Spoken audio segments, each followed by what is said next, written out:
So now we look at another outfit which I just think is the coolest thing ever. Now clearly this is from the 70s because everybody's wearing their little 70s outfits. And I do believe that this is from the New York fashion district of the 70s when Andy Warhol was making his big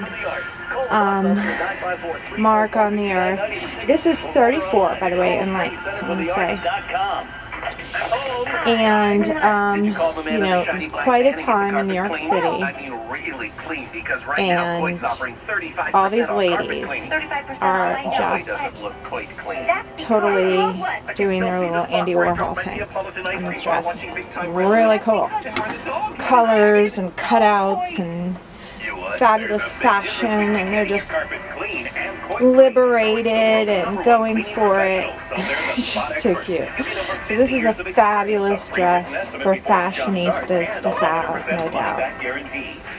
And it's one of those really super comfy dresses. Cool neckline. One of these really comfy dresses which you just belt and off you go, looking absolutely adorable and comfortable. Put on your black boots or your leggings and we're rocking and rolling. Okay, so I'm going to put the belt on this so you can see what it looks like with the belt. Okay, so now I put on my little cinch belt, and that's cute too. Lots of great colors in this dress. You could wear black, striped, or color bell, or whatever. Color pumps, black pumps.